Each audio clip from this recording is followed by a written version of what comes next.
خطے میں پاکستان کی امپورٹنس بہت زیادہ بڑھتی چلی جا رہی ہے اور خاص طور پہ افغانستان کے حالات جس طرح تبدیل ہوں گے، دنیا کی اس کے اوپر نظر ہوگی، اسی طرح یہ خطہ جو ہے آگے کی طرف بڑھے گا اور اسی پہ انحصار ہے کہ یہ خطہ اور اس دنیا کو یہ خطہ کس طرف لے کر جائے گا، کیونکہ اس کی امپورٹنس سے کوئی انکار نہیں کر سکتا۔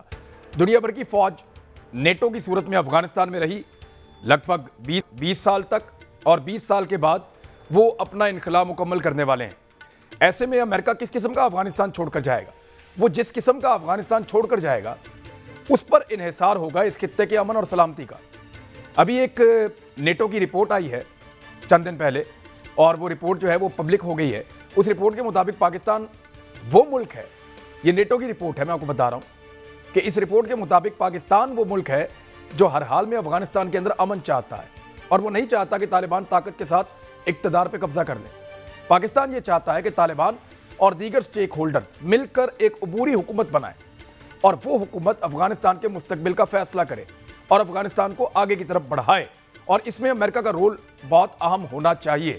پاکستان کی یہ خواہش ہے کہ امریکہ کے جانے سے پہلے یہ معاملات ریزالو ہو جائیں، کسی منطقی انجام تک پہنچ جائیں۔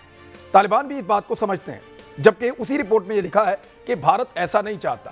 ایک طرف تو بھارت یہ نہیں چاہتا کہ طالبان کسی بھی صورت میں حکومت میں آئے، دوسری جانب بھارت جو ہے وہ جو افغان فوج ہے ان کی طالبان کے مقابلے میں مدد کرنے کو بھی عملی طور پر تیار یا آمادہ نہیں ہے، اور وہ ایک اسپوائلر کا رول پلے کر رہا ہے۔ یہ سب جانتے ہیں اس خطے کے اندر بھارت کیا کر رہا ہے۔ اب آپ آ جائیں اس صورتحال کی طرف کہ جو اس وقت عمران خان صاحب کے انٹرویو کے بعد پیدا ہوئی ہے۔ انہوں نے ایک ہلچل مچا دی ہے۔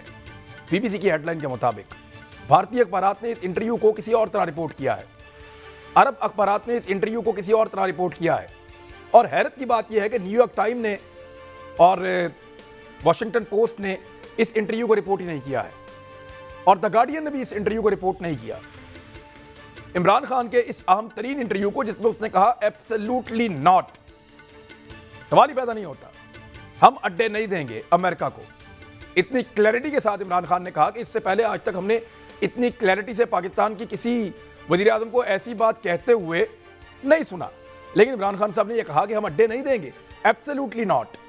اور اس کے اوپر جو سوال کرنے والا تھا وہ بھی حیران رہ گیا تھا کہ یہ کیا پرائم منسٹر کہہ رہے ہیں پاکستان کے۔ اب اس معاملے کو سب نے اپنے اپنے الگ الگ طریقے سے چھاپا ہے۔ یہ اتنی امپورٹنٹ خبر امریکہ کے بڑے بڑے اخبارات کیوں نہیں چھاپ رہے؟ نیو یارک ٹائم جو یہ افواہیں پھیلا رہا تھا کہ پاکستان امریکہ کو اڈے دے رہا ہے، اس قسم کی افواہیں پھیلانے کی کوشش کر رہا تھا، ایسے ہنٹ دے رہا تھا، کلیئرلی انہوں نے خبر نہیں دی، اور انہی ہنٹس کی بنیاد کے اوپر پاکستان کے سیاستدانوں نے عمران خان صاحب پہ الزام لگایا کہ عمران خان صاحب امریکہ کو اڈے دے چکے ہیں۔ مولانا فضل الرحمان صاحب نے اور مریم نواز صاحبہ نے بہت کلیئرلی کہا کہ اڈے دیے جا چکے ہیں، پاکستان کی سالمیت کا سودا کیا جا چکا ہے، اور انہوں نے یہ بلنڈر کر دیا ہے، اب آئیں اور آ کر جواب دیں۔ اور اس کے علاوہ پاکستان پیپلز پارٹی نے بھی یہ الزام لگایا۔ لیکن اب جب عمران خان صاحب نے کہا کہ ہم نے اڈے نہیں دیے، تو جاننا یہ ہے کہ فضل الرحمان صاحب، پیپلز پارٹی اور پی ایم ایل این اب کیا عمران خان کے ساتھ کھڑے ہوں گے یا کوئی اور سٹیٹمنٹ دیں گے؟ عمران خان صاحب نے یہ کہنے کے بعد اپنے اور اپنے اقتدار کو خطرے میں ڈالا ہے۔ ایسا ہوتا ہے کہ جب مغرب اور بڑی طاقتوں کے خلاف کوئی بھی لیڈر اس قسم کا بولڈ سٹیٹمنٹ دیتا ہے تو وہ خطرے میں رہتا ہے، اور اس قسم کی رپورٹس بھی آ رہی ہیں۔ تو کیا عمران خان صاحب کو یہ نہیں چاہیے کہ اس وقت پارلیمنٹ کا ایک جوائنٹ سیشن بلائے اور وہاں پہ تمام پولیٹیکل پارٹیز کی رائے لی جائے تاکہ اس فیصلے کے اندر سب شامل ہو جائیں، جیسا کہ یمن فوج نہ بھیجنے کے فیصلے کے اندر پوری پارلیمان شامل تھی جب نواز شریف صاحب کا دور حکومت تھا؟ اس پرٹیکولر ایشو کے اوپر جو اپوزیشن ہے اس نے اپنا سٹانس بہت عرصہ پہلے کلیئرلی دے دیا تھا کہ ہم کسی بھی قسم کی جنگ کے اندر گھسنا نہیں چاہتے جس کے اندر افغانستان کے اندر ڈی اسٹیبلٹی ہو یا کسی اور بھی ملک میں ہو، اور کوئی بھی ہمارے ملک کے ہوائی اڈے یا کسی بھی قسم کی لاجسٹک سپورٹ دی جائے جس کا ایونچولی نقصان یہ ہوتا ہے کہ آپ یہاں سے اڑ کے جائیں گی چیزیں، وہاں پہ حملہ کریں گے، اور پھر وہ جواب میں کراچی، لاہور، اسلام آباد میں بم دھماکے ہوں گے، جو کہ ہم نے کئی سال ہم نے دیکھا کہ پاکستان میں روزانہ ایک دھماکہ کہیں نہ کہیں اس میں درجنوں لوگوں کی شہادتیں ہو جاتی تھی۔ ہم نے تقریباً 100 ارب ڈالر سے زیادہ اپنی اکانومی کا نقصان پہنچایا، ہمیں کوئی 60-70 ہزار کے قریب لوگ شہید ہوئے، جن میں 6 سے 7 ہزار ہمارے افواج کے لوگ تھے۔ تو یہ ہمارا بڑا کلیئر سٹانس تھا عمران خان کے انٹرویو سے پہلے بھی۔ نہیں، اب آپ کو کیا لگتا ہے کہ عمران خان صاحب نے جو فیصلہ کیا ہے اڈے نہ دینے کا، یہ ایک اچھا فیصلہ ہے؟ اپوزیشن اس کی تائید کرتی ہے اور اس کے ساتھ کھڑی ہے؟ جی ایسی ہے، بالکل ٹھیک، ہم ساتھ کھڑے ہیں اس پہ۔ تو ہمارے لیے تو ہر طرف مسائل ہے. ہمیں چاہیے کہ ہم امریکہ کے ساتھ بیٹھ جائے، ہم اقوام متحدہ میں جائے، ہم چیخ چیخ کے کہیں کہ امریکہ آپ پہلے بار بھی چلے گئے اور گند ہمارے اوپر چھوڑ دیا اور سارا ملبہ ہمارے اوپر گرا دیا. اب پھر افغانستان کو آپ وہی حالات میں چھوڑ کے جا رہے ہیں. تو اس پڑوس کے ممالک میں کیا ہوگا، ہمارے پاکستان کا کیا ہوگا، افغان ریفیوجیز آئیں گے، اس کا کیا ہوگا.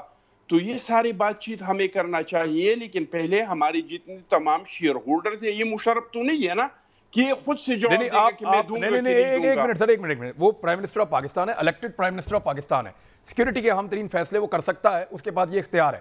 ہاں آپ کے سامنے یہ معاملہ آ جائے گا اور آنا چاہیے، اصولاً آنا چاہیے. میں یہ جاننا چاہتا ہوں کہ جب امریکہ نے اس سے اڈے بانگے اور اس نے انکار کیا، آپ اس فیصلے کے ساتھ کھڑے ہیں یا آپ کو لگتا ہے کہ دے دینے چاہیے تھے؟ میں کہہ رہا ہوں اس کو جس طرح ہم نے، آپ کو یاد ہے سر مشاورت نہیں کی سر، غلطی ہوگی سر. یہ بتائیں کہ اڈے دینے چاہیے تھے یا نہیں دینے چاہیے تھے؟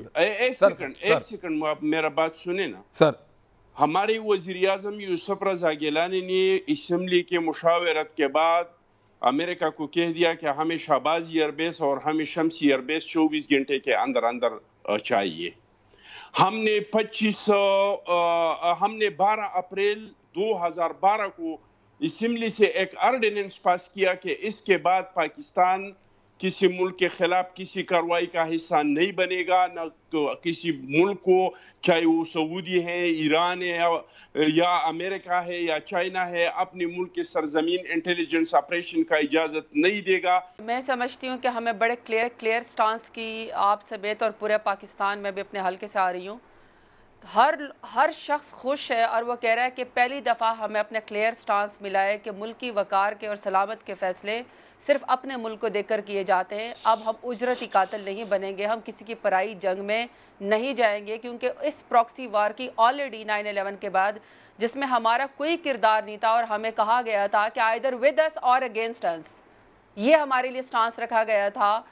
اس میں ہم نے 80,000 سے زیادہ لوگ ہمارے شہید ہوئے اور اس میں 500 کے قریب جو ہے وہ ڈرون اٹیکس پاکستان کی سرزمین کے اوپر ہوئے، جس میں 440 کے قریب جو ڈرون اٹیکس تھے وہ پیپلز پارٹی کے دور میں ہوئے اور 140 کے قریب PMLN کے دور میں ہوئے، اور اس میں 950 سے زیادہ لوگ شہید ہوئے اور اس میں 124 پاکستانی معصوم بچے بھی تھے اور $120 بلین US سے زیادہ کا ہم نقصان کر چکے. اب جب بھی پاکستان کی کوئی پالیسی ہے وہ نیشنل انٹرسٹ میں، پہلی دفعہ ہمیں کلیئر بہادر ایک لیڈر کا ہمیں فیصلہ سامنے کو ملا ہے کہ ہم اجرتی قاتل نہیں بنیں گے.